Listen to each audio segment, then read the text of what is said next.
All right, today we're diving into the story of a real powerhouse in South Asia that honestly doesn't get talked about enough, the Bengal Sultanate. For more than 200 years, this place was a global center for trade, for culture, you name it. So let's break down exactly how they pulled it off.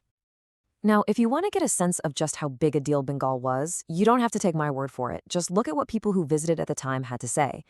Visitors from Europe, from China, they were all just blown away, calling it the richest country to trade with. I mean, think about that. This wasn't some minor regional kingdom. We're talking about a global economic heavyweight. So, here's our game plan for this explainer.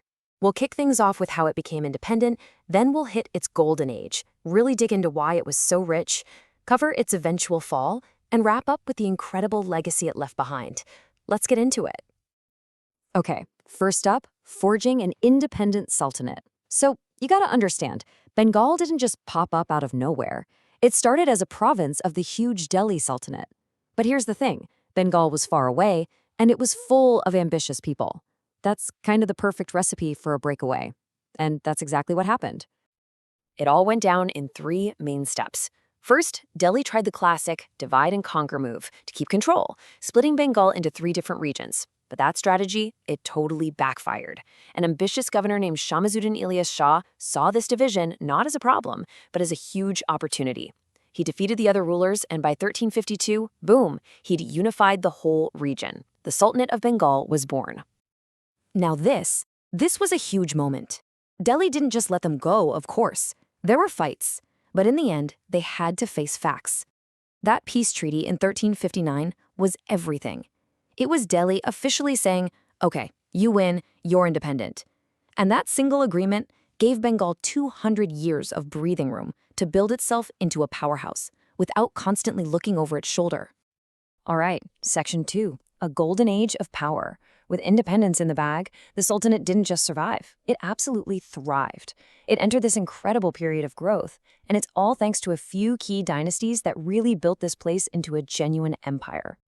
So let's quickly break down who was in charge. First, you had the Ilyas Shahi dynasty. These are the founders, the guys who unified Bengal in the first place. Then you get this really fascinating brief interruption from the House of Ganesha, which brought more local Bengali flavor into the government. But the real high point, what everyone agrees was the undisputed golden age, that came with the Hussein Shahi dynasty. So what made it so golden? Well, for starters, they were expanding like crazy, pushing their borders out into what's now parts of Myanmar, Orissa, and Assam.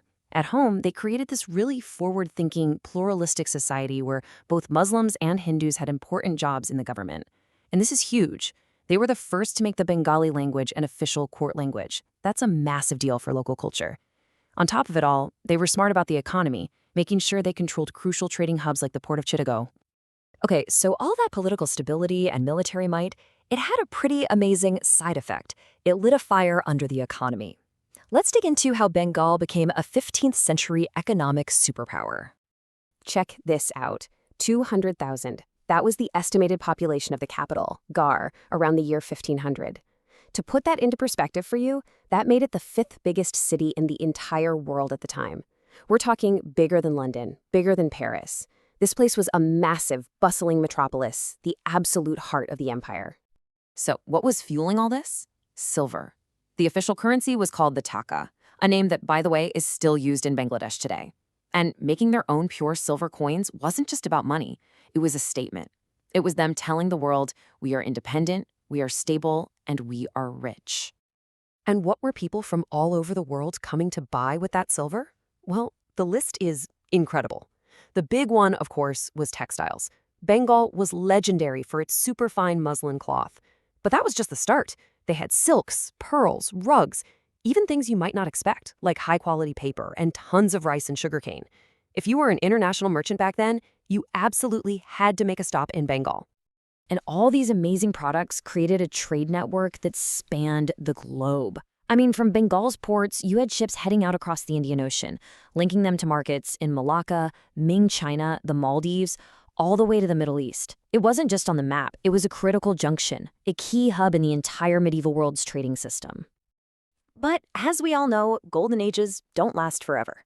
After centuries of being on top, things started to fall apart. It was a perfect storm, really.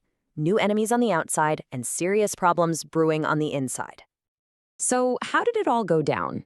Well, the first big warning sign came in 1529 in a clash with this powerful new empire rising in the north, the Mughals. Just 10 years later, the Sur Empire swoops in and actually conquers Bengal for a while. Now, they did manage to get their independence back, but you could tell things were getting shaky. The final nail in the coffin came in 1576. At the Battle of Rajmahal, the Mughal Emperor Akbar crushed the last sultan's army. And just like that, Bengal's 200-year run as an independent kingdom was over. So, was it all just the Mughals being too strong? Well, not entirely. The external threats were obviously massive. You had the Mughals and the Sur Empire to worry about. But at the same time, the Sultanate was kind of rotting from the inside out. There was constant infighting at the court between different groups. Turco-Persians, Afghans, Abyssinian mercenaries, all fighting for power. All this backstabbing made the kingdom a much, much easier target when the big attacks finally came. Okay, so the Sultanate was conquered. But its story doesn't just end there. Not at all. Those 2 centuries of independence left a mark, a really deep one, that you can still see all over the region today.